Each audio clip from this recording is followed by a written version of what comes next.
feet tall, the strength of 200 men, the fortitude of a Roman army. Legends, myths, and ancient folklore tell powerful tales of giants that held up the heavens and walked the earth. In so many cultures, there seems to be that little grit of sand that there was a giant species once roaming the earth or the locality, and it's around that grit that the pearl of the legends of the giants has formed itself. Regardless of race, region, religion, or age, every society has created legends about giants as a way to help explain the unknown. In cases where large formations are found or bones are discovered that can't be explained or giant footprints, it's very common to imagine a race of giants that walked the earth and left those remains. Giants also, I believe, represent dream figures, figures of the imagination, figures of nightmares. It's natural that out of those dreams come stories of giants. The origins of giant stories can be traced to the dawn of man. Nordic cultures were among the first to equate giants with the beginning of civilization. They were called frost giants, mammoth human-like creatures who were as tall as mountains. There is, in Norse mythology, a world of light and a world of mist. And the world of mist is very cold, and the mythology is that a warm wind blew up from the world of light, created clouds in the world of mist, and from that clouds a breed of giants emerged, the so-called frost giants. The frost giants were particularly ferocious, but were also incredibly clever. They represent the forces of chaos. In a battle for superiority of the earth, the frost giants fought an army of Norse gods led by a warrior named Thor. Thor, son of Odin, led a number of campaigns against the giants into an area in which nothing could live except giants. To battle the frost giants, Thor wielded walls of thunder and bolts of lightning, the power that later became known as Thor's hammer. The threat of the frost giants and also of the lesser and more barbaric storm giants had been known for quite some time. And so the heroes were gathered together so that they could fight the giants. Thor, along with the other gods, fought a ferocious fight against the frost giants. Ultimately, it was the wisdom of Thor's father that persuaded the frost giants to surrender. In the end, it was the extreme authority of Odin which finally sent them back into their darkness. But it was the Greeks and Romans, some of the world's first true storytellers, who created the types of giant legends that still exist today. There were gods like Hercules and Zeus, who often were depicted as being the size of 100 men. And there was a race of giants called the Titans, and a god named Atlas, who many believe held up the earth, but actually was doomed to forever hold up the sky. There is a figure by the name of Perseus who comes to try and defeat Atlas. Perseus takes the head of Medusa and shows it to Atlas, which turns him to stone, and as a result, that's where mountains come from. And with his strength, the strength of mountains, he's holding up the sky and the stars in the heavens. The ancient world was also filled with snarling, grotesque, one-eyed giants called Cyclops that devoured man and animal alike. It's believed that some of these creatures also had second sight, the ability to see the future and predict the fate of men. Though they are the stuff of fiction, the story of the Cyclops is actually based in archaeological fact. The story of the Cyclops is a very interesting story on many levels, but one of the points that interests me the most is that the concept of the Cyclops probably comes from finding the head of a mastodon or an elephant. Because if you look at the skull of those animals, they have a big round hole where the trunk comes in, and the actual eye holes are on the sides. So it looks just like a Cyclops. It looks like this would have been the head of a giant round-eyed monster. One of the best-known versions of humans battling these creatures was when Ulysses kept a Cyclops from devouring his men. Ulysses and his sailors encountered a Cyclops when they landed on a magical island inhabited only by giants. The men were trapped in a cave blocked with a huge rock that only the Cyclops could remove. The Cyclops has sheep, which he eats, and herds, and every day he goes out with the herd. At that point, Ulysses and his men figure that they will take wine and try to get the Cyclops to sleep, and then take a huge stick and try to gouge the eye out. And so they sneak under the sheep's belly, and the Cyclops is trying to feel around for them, but only feels the top, and they're able to escape. And so the triumph of the civilized man over the great barbaric pagan, no matter about the strength, brain over brawn, is evident from the story. Most early cultures, especially religions like Christianity, used stories of giants to accentuate their message. These were the pagans who had to be defeated. So they gave them attributes like monstrous strength, destruction of property, even down to eating human flesh, especially that of children. And this put them beyond the pale. Giants were the last vestiges of the old pagan religion, which had to be destroyed. Perhaps the most famous story depicting sheer courage against overwhelming odds comes from the Bible's book of Samuel. It's a story about a young shepherd boy named David who was willing to pit his limited skill and strength against the champion of the Philistines, Goliath. David and Goliath story actually for me is one of my childhood. It was part of our culture that we should have this image of some intelligent, small, underprivileged person who is going to go right out there and help everybody else to understand how to overcome adversity. At this time, the Israelites were in a pitched battle with their archenemy, the Philistines.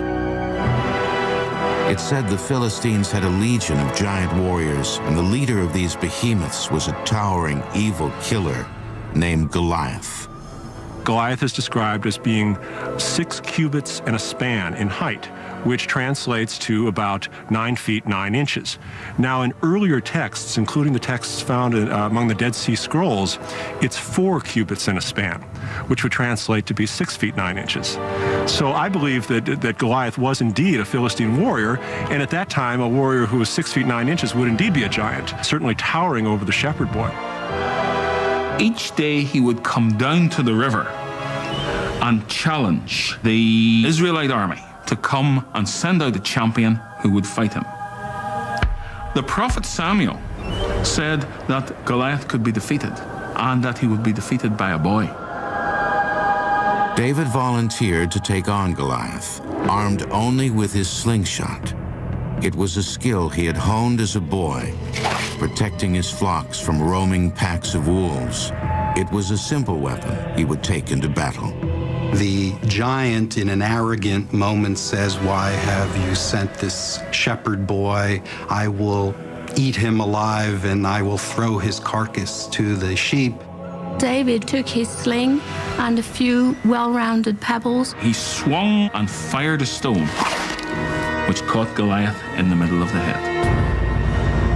It was enough to kill Goliath. In a final act of defiant victory, David placed his foot on Goliath's lifeless body and cut off his head The victory so shocked the Philistines that they fled in disbelief that a mere shepherd boy could wield such a blow. It serves to demonstrate the victory of the children of God over the forces of paganism, and the forces of paganism embodied in a massive man, Goliath. The story also illustrates how the image of a giant can be used as a moral lesson to show how the meek can defeat seemingly insurmountable odds. We have here a story for people to gain courage from those, even though you might look the weakest, is to use your intellect, to use your courage, and to use a sense of pride to go forward and to take it on. At the heart of the David and Goliath story is the idea that it doesn't matter how big you are on the outside, it matters how big you are on the inside. And David was huge inside. He had a heart of courage, and he alone was not afraid to fight Goliath. There's another aspect that follows through of the popularity of this being told from parents to children, and that is that David, as the young, unpromising hero who's crude and inexperienced, is akin to children, and this is a coming-of-age moment proving himself and his manhood. Giant stories are plentiful in the Bible, and many times giants are seen as heroes, as in the case of St. Christopher, who once helped the Christ child cross a river. St. Christopher put the child on his back and started to cross the river. But as he was going through the river became deeper, the child became heavier, and the river became wider. Then, as all of these tribulations started to take part, he then decided, I can't allow a child to fall.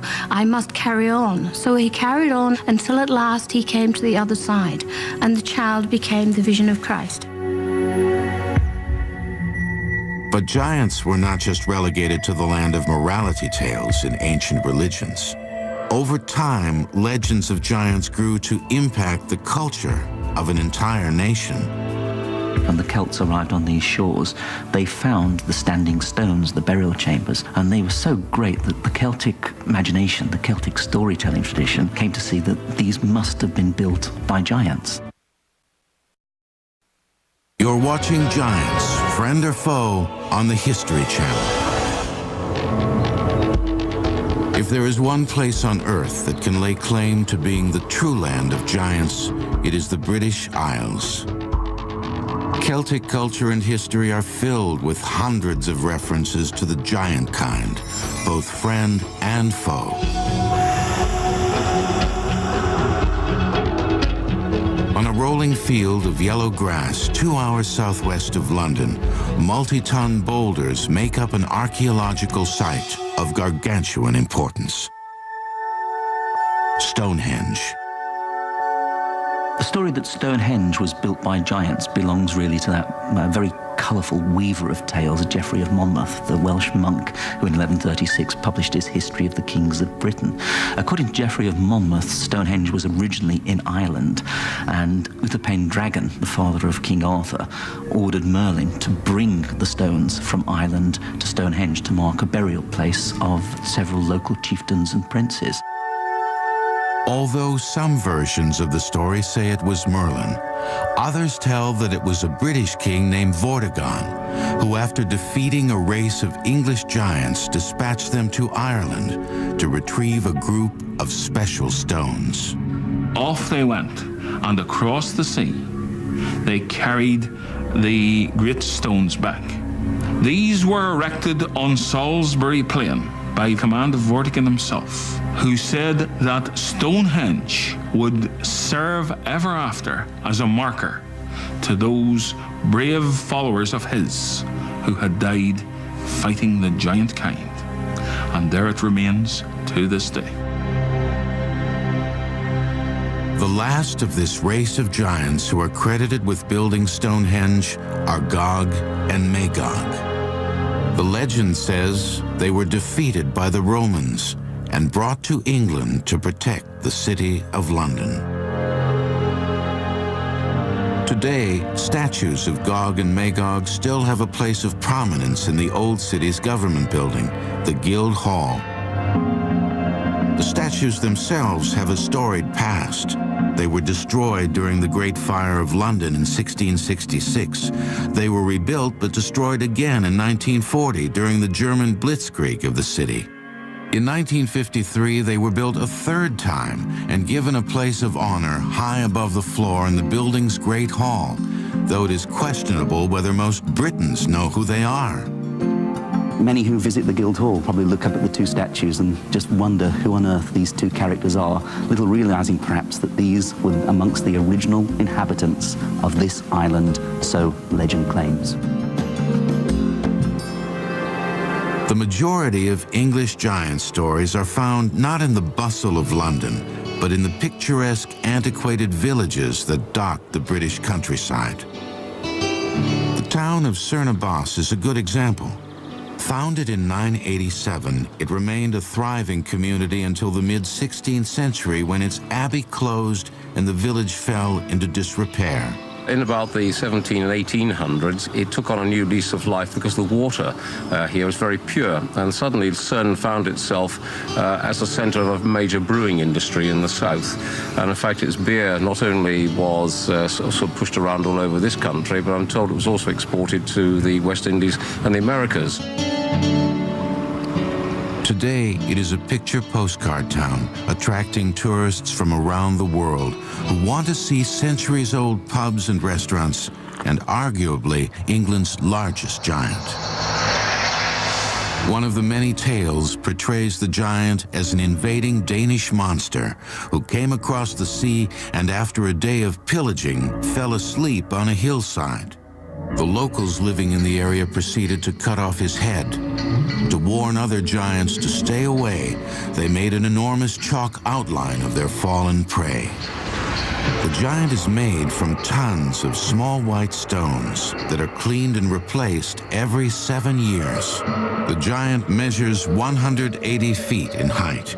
He carries a massive club and is best seen from the air.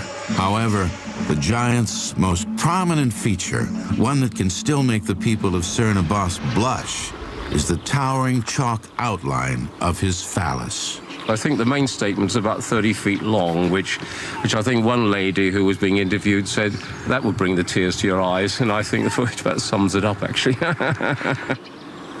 Of course, nobody really knows when the giant was carved. There's many different stories. Some say he's a fertility symbol. In fact, so much so that it is rumoured in the locality that courting couples and married couples have been known to consummate their relationship on his... If a girl getting married wants to have children, what you should do is go up there with your husband and stay overnight up there.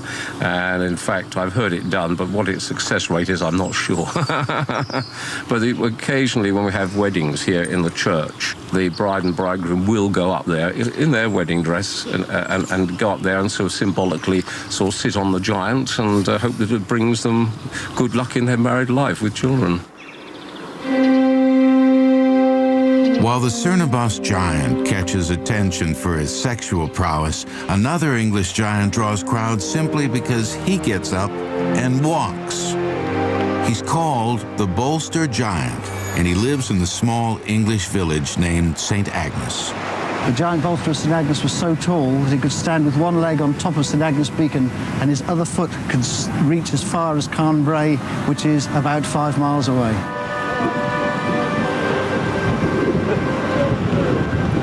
Every May, the people of the town bring out the effigy of the giant and parade him along the towering cliffs above the sea, a place where the locals say they see the face of the giant on the side of mountains.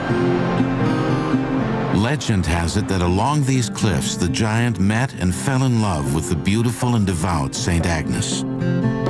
Now, the fact that the giant had a wife mattered not, because giants were considered to be incredibly lustful. That was one of their attributes. And so he became infatuated with the blessed St. Agnes and asked her to marry him, or asked her to live with him in any case. Now, she, being a virtuous Christian lady, refused, but the giant was nothing if not persistent. And so he tormented her daily, sending her gifts of dead animals. I could think of better gifts, but remember that this is a rather stupid giant. She knew that he was terrifying the whole of the village, that somehow or other the village had to get rid of him, so she agreed to marry him on one condition, that he filled her well with his blood. And the stupid giant believed her and slashed his wrist and allowed blood to fall into the hole. Gradually, the giant bled to death, which shows a triumph of virtuous Christianity over the stupid paganism, if you like. The story has been told in St. Agnes for at least 400 years. It's believed it was started during a time when the Catholic Church was doing everything it could to demonize other religions. One of the interesting things about the early church is that, of course, the church is trying to stamp out the Celtic faith, the Celtic religion. And the way it's doing it is to assimilate that Celtic religion into its own religion. So Celtic giants effectively then become demonized. So the church will create demons. Where the Celts saw a giant, the church sees the devil.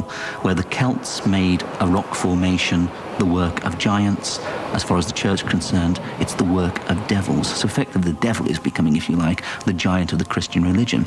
And yet, so strong is this folklore that it's still circulating. For the townspeople of St. Agnes today, their Goliath is a vivid reminder of nature's dark side, which must be conquered. He represents anarchy. Essentially, he comes from the ground and he is tamed. So he's the wilder spirit, the wilder element of us. So he's disorder, but we love him. The Bolster giant is well known along the shores of Cornwall, but his notorious antics pale in comparison to another nearby giant named Cormoran. Cormoran, the ferocious giant, used to live on the mount, and each night he would come striding across the bay to pillage and plunder the local households. He would kill the cattle, kill the sheep, rob the crops. He was the terror of the neighborhood. Legend says Cormoran's reign of terror continued until one boy decided he'd had enough. You're watching Giants, Friend or Foe, on the History Channel. Along the rocky shores of Western England, in the seaside towns of Cornwall, the world's most famous giant stories were born. This is the land that spawned the sagas known as Jack the Giant Killer and Jack and the Beanstalk. As with most folklore, the tales were attempts by locals to make sense of their world by creating stories of danger, morality, and religious symbolism. Talking about Jack the Giant Killer, there are actually many traditions that come together. There is a reference to biblical legend with David using trickery to outwit the giant, and you see this in the Jack the Giant Killer. There's also this idea of the young lad, the name Jack from nursery rhymes, Jack and Jill. Many folklorists assert it comes from the idea of Jack being a youthful figure. The stories also tried to make sense of the area's raw natural beauty and physical hazards. The most spectacular feature of the region is a craggy speck of land, less than a mile out to sea, called St. Michael's Mount. Well, we're in the southwest of the country. We're in Cornwall, the magical land of giants, on a boulder-strewn shoreline, standing next to the causeway that leads to the magical St. Michael's Mount. It truly puts it into perspective, for as you can see, it would take a giant of a man to be able to stride from the island onto the mainland.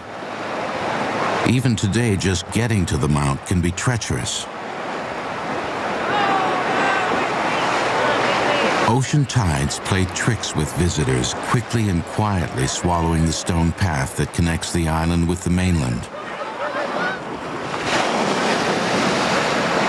When the tide's in, you'd have to be a giant to get over there. It's said that St. Michael's Mount was built by a giant named Cormoran, who entrusted his wife Cormelia to build it with the finest white quartz rock she could find. Cormelia got exhausted with this daily trek to find these perfect stones, and one day as she trekked out, found a piece of ordinary green stone and thought that would do. So come striding back towards the island she did, and Cormoran, seeing her approach with an inferior product, was so angered he stepped out of the bay and gave her a hefty kick, causing her to drop the rock here on the approach to the causeway.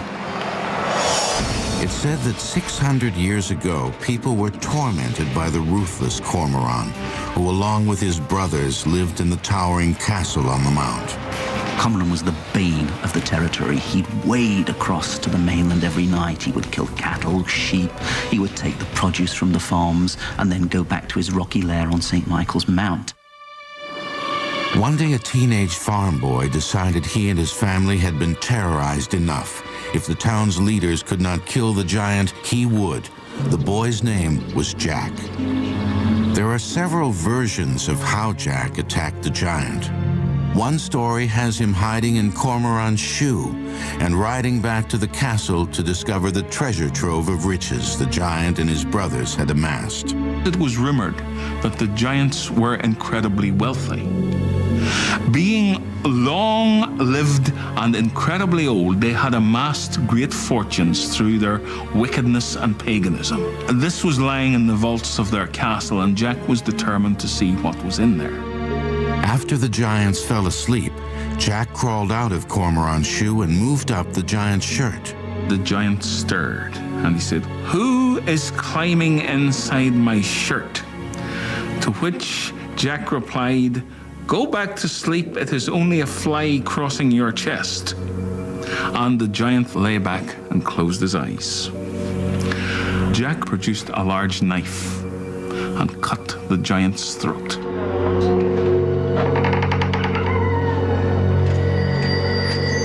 Jack went down into the basement, which was piled high with gold and silver. And Jack and his family never had to worry about inflation again.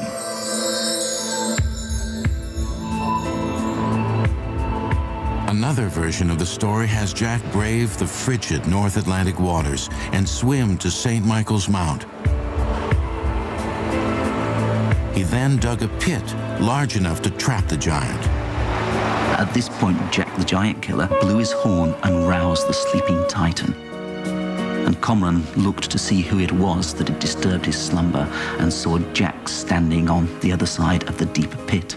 So he utters to Jack the threat, "You saucy villain, how dare you disturb my rest? I shall broil thee for my breakfast." And so saying, he races at Jack and tumbles headlong into the deep pit. Jack then picks up his pickaxe and embeds it deep into Cormoran's skull and kills him outright. When the villagers heard the youth had killed Cormoran, they dubbed their hero with a title, Jack the Giant Killer.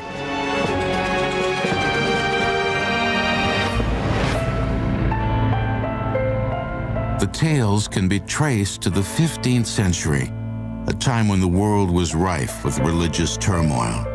Once again, stories of evil, immoral, pagan-like giants helped church leaders cast a shadow of wickedness on those who opposed them. But young Jack's exploits did not end with his victory at St. Michael's Mount. Storytellers of the time put his character to good use.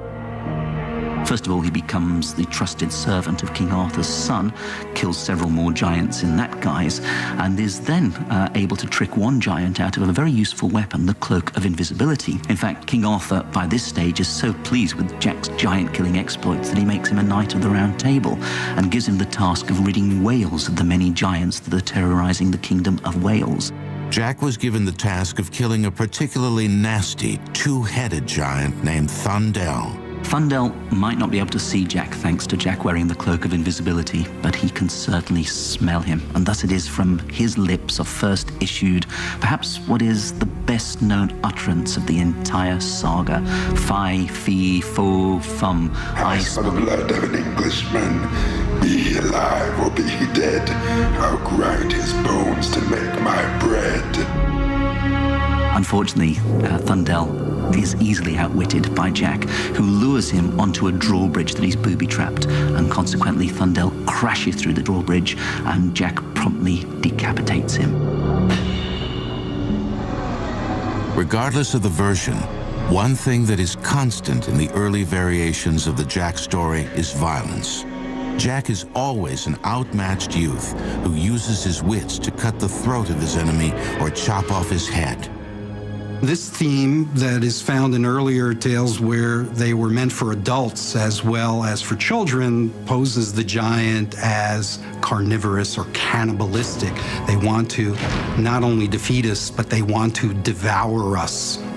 And there are other variations of this as well in other stories. The Jack figure lodges with the giant, and the giant says, "Though you will lodge with me tonight, you will not live to see the morning light. I will bash your brains with my club outright." But during the 19th century Victorian era, the character of Jack the Giant Killer suddenly changed. The British printing industry began churning out children's books, and it was impossible for publishers to tell tales with so much violence. The traditional Jack the Giant Killer is effectively a psychopath, a vicious thug embedding his pickaxe into giants' heads, decapitating giants. By Victorian times, the giant stories have settled into the domain of children's literature. Jack was no longer a noble giant killer with King Arthur's court. Instead, he became a Victorian version of a teenage slacker, complete with the repressed sexual themes of the times. This tale is perhaps the most famous giant story in the world, Jack and the Beanstalk. The traditional Jack and the Beanstalk story, of course, has Jack as a lazy gopher, an idler, and his mother is always nagging him to go out and do better. And, of course, they are a very poverty-stricken household. It all begins with a cow that no longer can give milk. Jack's mother tells her son to take the cow into town and sell it at the market. There's a lot of speculation about the reason why the cow is being sold is because it no longer has milk. So it's this maternal symbol, and Jack needs to break away from the mother. At the same time, he wants the approval of the mother.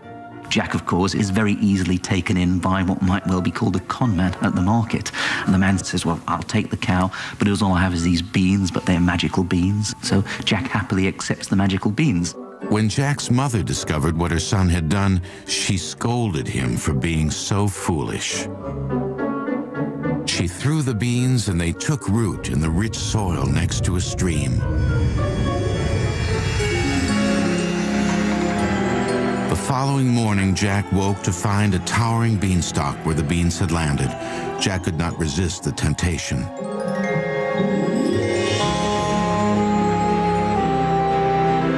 The great psychologist Bruno Bettelheim, in his book, The Uses of Enchantment, offers a very detailed and elaborate what I would call a Freudian analysis of the story, emphasizing the idea that it's about a boy breaking away from his mother and moving into sexuality as an adult male. And of course, the concept is the cow no longer gives the milk. You know, the mother doesn't give the milk.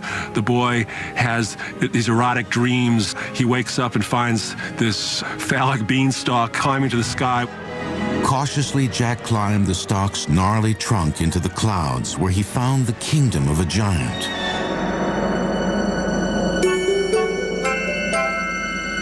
Firstly, he escapes with money. Secondly, he escapes with a goose that lays a golden egg. And the last time, it is a golden harp which sings to the giant. But this time, the harp calls out, "Master, master, someone is stealing me." And the giant wakes up and pursues Jack to the top of the beanstalk. Jack suddenly acquires the heroic virtues of Jack the Giant Killer, manages to shin down the beanstalk and chop down the beanstalk, causing the giant to fall to his death. And Jack and his mother live happily ever after on the proceeds which he has got in the giant's kingdom.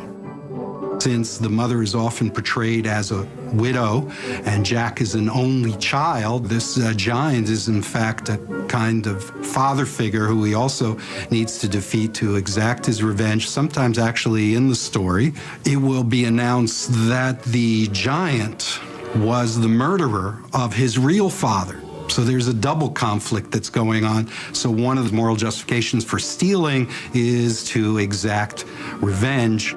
Well, the beanstalk is only the added part to the story, where he goes because his family are in adversity, and he goes and gets great wealth by defeating a giant. And what could be a better story for a child? Overcoming adversity and keep going, keep at it, and in the end you'll be successful. I think there's also a simpler, even deeper meaning to the story, and that goes back to a basic human desire to climb to the heavens and discover great beings. Created on the British Isle, Jack and the Beanstalk remains one of the most famous giant stories of all time. But on a nearby shore, a tall tale of another renowned giant remains an important part of Irish heritage, the legend of Finn McCool. They said he was as strong as a lion. When he was in bad temper, he stamped his feet and you had an earthquake around the whole of Ireland. But it's the question of how this unusual formation of rocks on the edge of the North Atlantic was created that has the Irish asking, could it have been built by their beloved giant, Finn McCool? You're watching Giants, Friend or Foe, on the History Channel. Since the beginning of time, people have struggled to find ways to explain the creation of massive, larger-than-life natural phenomenon. Before the benefit of modern science, the answer most often agreed upon could be summed up in one word: giants. When early men began to view great boulders, great stones, great circles, which had been left either by previous peoples or by glacial action, they began to wonder how these sort of things could have come about. The answer for them, as a means of explanation, was that they could only have been carried there by giants. Giants are so often associated with rocks and mountains. It's easy to look up at the mountains around us and imagine that these are giants who have been frozen in time for some reason, whether they're evil, whether it's magic, or whether they're just the remains of the old ones who once walked the earth. But in the mystical land of Ireland, giants are not just relegated to the realm of simplistic folklore.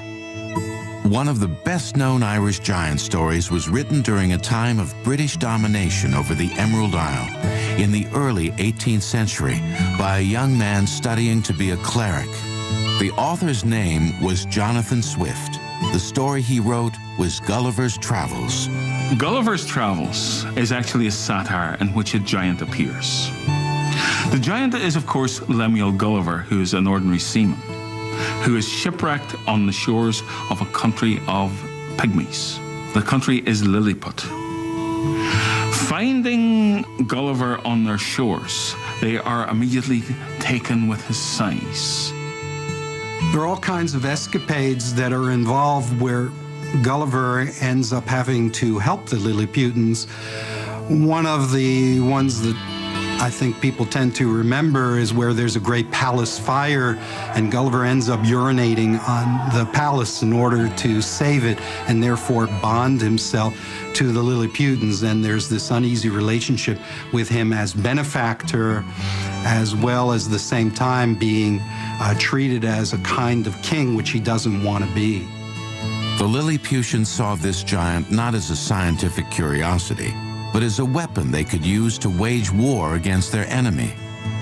Swift was playing on the old confrontational notion of the giants, which is innate in every one of us, where the big man will dominate, whether he is big physically or whether he is big politically. And so what you're getting is a sort of allegory of politics. And the giant becomes the symbol of a corrupt political system being used towards an end, which is what Swift was actually talking about. What many people don't realize is that there's a postscript to that the voyage that follows is in fact to America, where Gulliver is smaller than the people he encounters. So suddenly he is the dwarf compared to the giants. And in many ways, this may be a prophecy of things to come because he sees the great power of this breed of giants on the American soil and imagines, in fact, that they're likely to defeat English manners and their arrogance.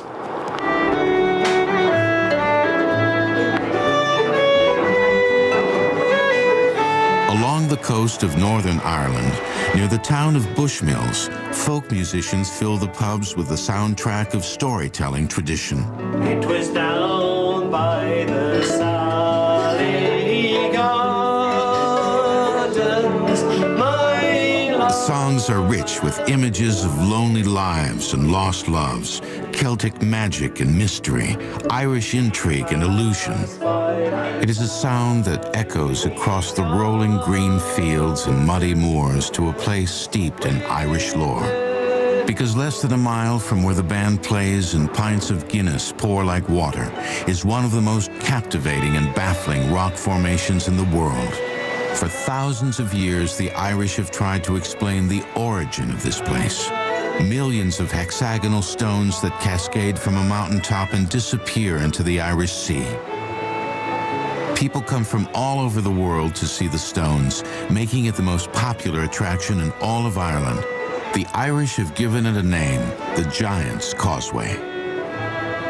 When, for example, men came to look at something like the Giant's Causeway, they said, who could have constructed this? This cannot have been constructed by nature. Look at how the hexagonal shapes are laid out. This could only have been constructed by thinking individuals. And so the answer was giants.